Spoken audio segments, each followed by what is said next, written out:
கிருஷ்ணரை கூப்பிடும் போது கண்டிப்பா பெரிய பாளையத்தம்மன் கிருஷ்ணரோட சகோதரியும் கூப்பிட்டு வச்சாதான் அந்த கிருஷ்ண ஜெயந்தியை நிறைவடையும். அவங்க ரெண்டு ட்வின்ஸ் அப்படி ஒரே சில நேரத்துல வந்தவங்க தானே. இவங்களை கும்பிடும் போதுதான் கிருஷ்ணர் எவ்வளவு அவதிகள் பட்டாலும் இந்த சகோதரியுடைய சக்தி மூலியமா தான் அவர் பொழைச்சார். கிருஷ்ண ஜெயந்தி, அதாவது குழந்தை பிறக்க போது தாய் முன்னாடியே அந்த குழந்தைய கொல்ல போறாங்க. அந்த தாயோடைய மனநிலை எப்படி இருக்கும்? தந்தையோட மனநிலை தன் முன்னாடியே தன் குழந்தைங்களை இறந்து தூக்கி போட்டுட்டு போற அந்த நரகத்தோட பிடியில இருந்தாங்க. அதே போலதான் இப்ப உள்ள ஜெனரேஷன்ல 180% பேர் குழந்தை இல்லை.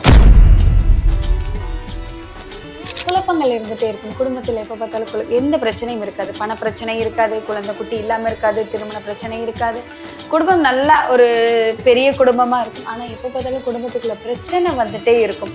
அப்படிப்பட்டவங்க என்ன மாதிரியான விரத முறையை கடைபிடிக்கணும் கிருஷ்ண ஜெயந்தி அன்னைக்கு? முதல் விஷயம், கிருஷ்ண ஜெயந்தினால வீட்டுல பிராமணாஸ் இல்லையோ யாரா இருந்தாலும் சரி, நாங்க கிருஷ்ணரை கும்பிடுறோம், திலகத்தை இட்டுருவாங்க. எல்லா குழந்தைக்கும் திலகம். எல்லார் வீட்லயும் தான் குழந்தைக்கு கிருஷ்ணர் வேஷம் ராதா வேஷம் போட்டுருவாங்க. சாயங்காலம் முடிச்சதுக்கு அப்புறம் கூட்டிட்டு போய் பெருமாள் கிட்டையும் காட்டிடுவாங்க.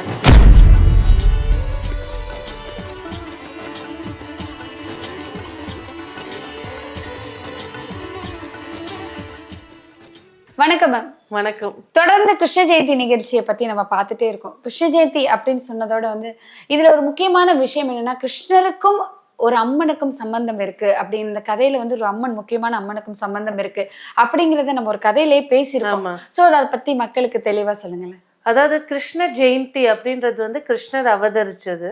அப்ப கம்சன் போய் பார்க்கும்போது அந்த குழந்தைய பெண் குழந்தை பிறந்துருச்சு அப்படின்னாலும் பரவாயில்ல, 8ஆவதா பிறந்துருச்சுன்னு சொல்லி தன்னோட வாள் எடுக்கும் போது தோன்றிய துர்கை ஒரு பெண் சக்தி.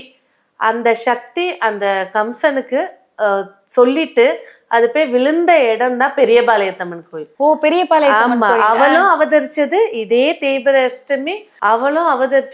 தேய்பிரை அஷ்டமி ரோகிணி நட்சத்திரத்துலதான் அவளும் அவதரிச்சா.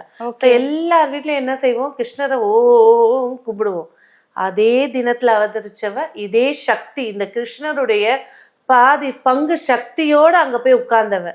கண்டிப்பாக இதுல கிருஷ்ண ஜெயந்தியை நம்ம கும்பிடும் போது தனியா ஒரு மஞ்சள் பிடிச்சு பெரியபாளையத்தம்மனையும் கும்பிடணும். சோ இது நிறைய பேருக்கு தெரியாது. ஓ, இப்படி ஒரு கதை இருக்கிறதா, இப்படி ஒரு விஷயம் இருக்குதான் நிறைய பேருக்கு தெரியாது.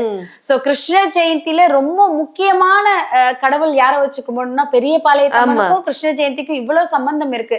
அந்த அவதரிச்ச துர்க்கை அவதான், அந்த 8ஆவது பெண் குழந்தைய அவதரிச்ச துர்க்கை அவதான். போய் விழுந்த இடம் பெரியபாளையத்த அம்மன் கோவில் தான். அதுவும் சென்னையில இருக்கிறவங்களுக்கு நிறைய பேருக்கு தெரியாது. இந்த விஷயம் தெரிஞ்சதுக்கு அப்புறம் கடைபிடிப்பாங்க. நம்ம காணொலி பார்த்ததுக்கு அப்புறம் அஷ்டமியில தான் விஷ்ணு துர்கையும் அவதரிச்சா, இந்த பெரியபாளையத்தம்மனும் அவதரிச்சா. அவளுடைய சக்தி பிரிஞ்சு வந்ததுதான் விஷ்ணு துர்கை. சங்கு சக்கர ஏத்தி எருமை மேல நின்னுட்டு இருப்பா. எருமைனா என்ன? யமதர்மனோட வாகனம். இறப்பு தருவாயில் பிழைத்த குழந்தை கிருஷ்ணர். அப்ப அவருடைய சக்தியில பிறந்தவதான் இந்த விஷ்ணு துர்கையும் பெரியபாளையத்தம்மனும். கண்டிப்பா நீங்க நம்ம கிருஷ்ண ஜெயந்திய மனசார கும்பிடுறோம். கிருஷ்ணரும் வருவாரு. ஆனா அவர் எப்படி வருவாரு? அரைப்பங்கோட வருவாரு. மீதி அரைப்பங்கு அவரோட சகோதரி அவளை கூப்பிட்டு உட்கார வைக்கும் போது ரொம்ப மகிழ்ச்சியா உட்காருவார். சோ கிருஷ்ணரை கூப்பிடும் போது கண்டிப்பா பெரியபாளையத்தம்மன் கிருஷ்ணரோட சகோதரியும் கூப்பிட்டு வச்சாதான் அந்த கிருஷ்ண ஜெயந்தியை நிறைவடையும். அவங்க ரெண்டு ட்வின்ஸ் அப்படி ஒரே சில நேரத்துல வந்தவங்க தானே. ஆமா. சோ இவங்களை கும்பிடும் போதுதான் கிருஷ்ணர் எவ்வளவு அவதிகள் பட்டாலும் இந்த சகோதரியுடைய சக்தி மூலியமா தான் அவர் பொழைச்சார். ஓகே. இதெல்லாம் பாத்தீங்கன்னா நிறைய இடங்கள்ல தமிழ் தெய்வங்களை எப்படி இது உள்ள கூட்டிட்டு வர்றதுன்றதுனால சில சித்தரிச்ச கதைகள் தான். யாதவ குலத்துல இருக்கக்கூடிய யசோதா கணவருக்கும் குலதெய்வம் கன்னி துர்கதான். இங்க கம்சனுக்கும் குலதெய்வம் ஒரு காளிதான். சோ இவங்களை கும்பிடும் போது கிருஷ்ணரை நீங்க வழிபாடு செய்யும் போது ஒரு பிடி மஞ்சள் வச்சு பொட்டு வச்சுட்டு நீங்க படைக்கிற படையலே போதும். அவளுக்கும் தனியாலாம் தேவையில்லை. ரெண்டும் குழந்தைங்க தானே. குழந்தையா கூப்பிட்டு உட்கார வைக்கும் போது அழகா சாப்பிட்டு நல்ல பிள்ளை செல்வத்தையும் வீட்டுல என்னென்ன தடைகள் இருக்கோ அதை நிவர்த்தி பண்ணிட்டு போவாங்க. சரி, ஒருவேளை மஞ்சள் பொடிக்க வைக்காம பெரிய பாளையத்தம்மன் போட்டோ இருந்தா கூட வச்சுக்கலாம். தாராளமா வைக்கலாமே. அந்த மண்ணில வாங்கின போட்டோ இருந்தா அதையும் வைக்கலாமே. எல்லார் வீட்லயும் அநேகமா பெரிய பாளையத்தம்மன் போட்டோஸ் இருக்கும். ஏன்னா மக்கள் வந்து அதிகமா அம்மன் கோயில்னு பார்த்தா இந்த சைடு வடசென்னை அந்த பக்கம் போறது பார்த்தாலே வந்து பெரிய பாளையத்தம்மன் கோயிலுக்கு தான் அதிகமா போவாங்க. பெரிய பாளையத்தம்மனுக்கும் கிருஷ்ணருக்கும் இவ்வளவு ரிலேஷன் இருக்கும் சொல்லிட்டு 2 பேரும் ட்விங்ஸ் அப்படின்னு சொல்லிட்டு நிறைய பேருக்கு தெரிஞ்சிருக்காது. நிறைய இடத்துல குலதெய்வத்துக்கு மொட்டை வச்சுட்டு திருப்பதிக்கு ஒரு மொட்டை அடிக்கணும், பெரிய பாளையத்துக்கு மொட்டை அடிக்கணும்னு சொல்லுவாங்க. இதுதான் விஷயம் தொடர்பு. கிருஷ்ண ஜெயந்தி அப்படின்னு சொல்லும் போது நிறைய பிரச்சனைகளோட தான் கிருஷ்ணர் வந்தாரு. மக்கள் நாள்தோறும் அன்றாட வாழ்க்கையில எவ்வளவு பணம் இருந்தாலும் சரி, பணம் இல்லாதவனாலும் சரி, நிறைய விஷயங்கள் ஃபேஸ் பண்றோம். அது அந்த கடவுளுக்கும் நடந்திருக்கு அப்படின்னு காமிச்ச ஒரு விழா தான் வந்து கிருஷ்ண ஜெயந்தி. இந்த கிருஷ்ண ஜெயந்தி விரதம் மேற்கொள்றவங்க நிறைய பேர் நிறைய விஷயத்துக்கு மேற்கொள்வாங்க. குழந்தை இல்லை அப்படிங்கிற ஒரு விஷயத்துக்கு தான் அதிகமா வந்து கிருஷ்ண ஜெயந்தி விரதம் இருப்பாங்க. ஆண் வாரிசு இல்ல, குழந்தை இல்ல அப்படின்னு சொன்னா சொல்றது என்னன்னா வந்து நிறைய பேர் அதிகமா சொல்றது சஷ்டி விரதம் இரு அப்படின்னு சொல்லுவாங்க. 2வது பார்த்தா முக்கியமா கிருஷ்ண ஜெயந்தி இரு, ஆண் வாரிசு வேணுமா கிருஷ்ண ஜெயந்திக்கு விரதம் இருந்தா சொல்லுவாங்க. சோ குழந்தை இல்லாதவங்க கிருஷ்ண ஜெயந்தி அன்னைக்கு என்ன மாதிரியான நெய்வேத்தியங்கள் வைக்கணும், என்ன மாதிரியான விரத முறைகள் கடைபிடிக்கணும், மக்களுக்கு தெளிவா சொல்லுங்களேன். கண்டிப்பா. அதாவது கிருஷ்ண ஜெயந்தி, அதாவது குழந்தை பிறக்க போது தாய் முன்னாடியே அந்த குழந்தைய கொல்ல போறாங்க. அந்த தாயோடைய மனநிலை எப்படி இருக்கும்? தந்தையோட மனநிலை வந்து தன் முன்னாடியே தன் குழந்தைங்களை இறந்து தூக்கி போட்டுட்டு போற அந்த நரகத்தோட பிடியில இருந்தாங்க. அதே போலதான் இப்ப உள்ள ஜென்ரேஷன்ல 100% பேர் குழந்தை இல்லை. ஃபுட்டுனாலையும் சரி, ஜாதகத்துல தோஷனாலையும் சரி, இல்ல சாபத்தினாலையும் சரி, என்ன இருந்தாலும் குழந்தை இல்லைன்னு நம்ம சாதாரணமா சொல்லிடணும். அந்த பெண்ணுக்கும் அந்த ஆணுக்கும் உள்ள வருத்த நிலை தான் அன்னைக்கு தேவகியும் அவரோட கணவரும் நின்னாங்க. குழந்தை இருந்தாலும் தான் முன்னாலே அழிக்கப்பட்டது. அப்ப அவங்க எவ்வளவு வேதனை பட்டிருப்பாங்களோ இவங்களும் அந்த அளவுக்கு தான் இப்ப வேதனை பட்டுட்டு இருக்காங்க. நிறைய பேருக்கு நீர்க்கட்டி, பிசிஓடி, என்னென்ன பிரச்சனைகள். ஆனாலும் கையால ஒரு குழந்தைய தூக்கிட மாட்டோமா அப்படின்னு சொல்லி மனசார வேண்டிட்டு இருக்காங்க. அதுக்கு முதல் கடவுள் அப்படின்னு பாத்தீங்கன்னா கிருஷ்ணர் தான். அதுலேருந்து தப்பி, அதாவது உங்களோட பிரச்சனையிலேருந்து மீறி ஒரு குழந்தை உதிக்கிறது தான் கிருஷ்ணர். ஸோ அப்படி இருக்கும் போது இந்த கிருஷ்ண ஜெயந்தி அதுவும் அவங்களோட கிழமையிலே வந்துருச்சு. இந்த கிருஷ்ண ஜெயந்திக்கு காலையிலேருந்து சாயங்காலம் வரைக்கும் உண்ணாம, ரொம்ப உடம்பு சரியில்லையா ஒரு பால் எடுத்துக்கோங்க, ஃப்ரூட்ஸ் எடுத்துக்கோங்க, உண்ணாம விரதம் இருந்து, அதாவது எப்படி விரதம் இருக்கணும் அப்படின்னு பாத்தீங்கன்னா, குசேலன் வந்து தான் குழந்தைங்கலாம் பசியில இருக்குது அப்படின்றத சொல்ல ஒரு அவுளை மட்டும் கொடுத்து விட்டாங்க. அந்த அவுள் கூட பக்கத்து வீட்டுல கடன் வாங்கி கொடுத்து விட்டாங்க. அவர் அதை ஏந்தி வச்சுக்கிட்டே அவர் பிறந்த நாள் பரிசா கொடுக்க போனாரு. அப்போ அந்த அவுளை வந்து தன்னுடைய முந்தியில காலையிலே கட்டி வச்சிடணும், முந்தியில வச்சு முடிச்சு போட்டுக்கணும். அப்படியே இருந்துட்டு சாயங்காலம் அந்த கிருஷ்ண ஜெயந்தியுடைய மாலை நேர சந்திரன் பிம்மம் தொடங்கின உடனே அந்த அவுளை எடுத்து கிருஷ்ணருக்கு நெய்வேத்தியமா வைக்கணும்.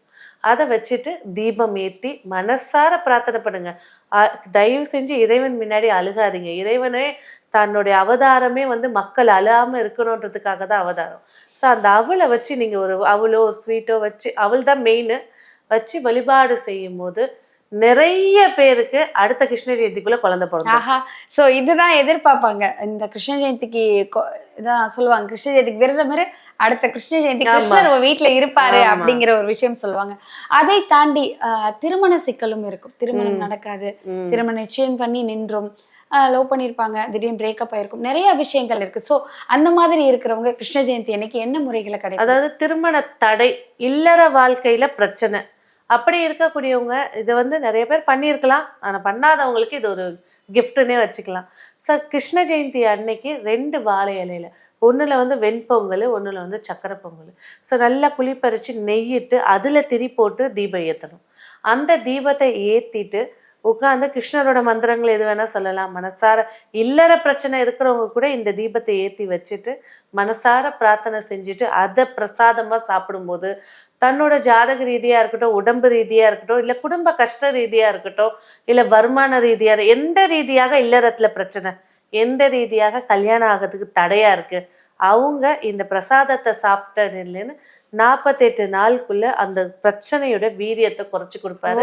கிருஷ்ணலீலையும் அவர் காட்டியிருந்தார். சோ அதுல தெரியும் கிருஷ்ணலீலைனா என்ன அப்படிங்கறதும் தெரியும். அடுத்து குழப்பங்கள் இருந்துட்டே இருக்கும் குடும்பத்துல. எப்ப பார்த்தாலும் எந்த பிரச்சனையும் இருக்காது, பண பிரச்சனை இருக்காது, குழந்தை குட்டி இல்லாம இருக்காது, திருமண பிரச்சனை இருக்காது, குடும்பம் நல்லா ஒரு பெரிய குடும்பமா இருக்கும். ஆனா எப்ப பார்த்தாலும் குடும்பத்துக்குள்ள பிரச்சனை வந்துட்டே இருக்கும். அப்படிப்பட்டவங்க என்ன மாதிரியான விரத முறையை கடைபிடிக்கணும் கிருஷ்ண ஜெயந்தி அன்னைக்கு? அது வந்து பாத்தீங்கன்னா முதல் நாள்ல இருந்தே இந்த விரதத்தை கண்டுபிடிக்கணும். வீட்டுல எல்லா செல்வங்களும் இருக்கான மகிழ்ச்சி இல்ல. அப்படி இருக்கிற பட்சத்துல வந்து பாத்தீங்கன்னா முதல் நாளே வாசல்ல வந்து ஒரு தேங்காவை காப்பு கட்டிடணும்.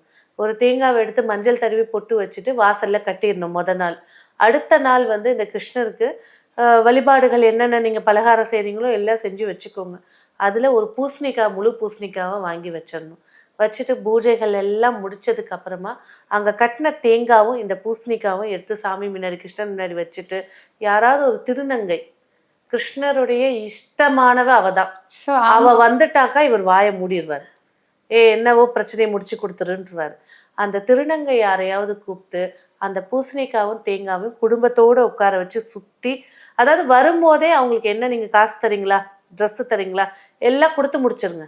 கொடுத்து முடிச்சுட்டு போகும்போது எதுவுமே பேசாம சுத்திட்டு நீ எடுத்துட்டு போய் முச்சந்திலையோ இல்ல வாசல்லையோ உடைச்சிட்டு போயிட்டு வான்னு சொல்லிடுங்க. சூப்பர்.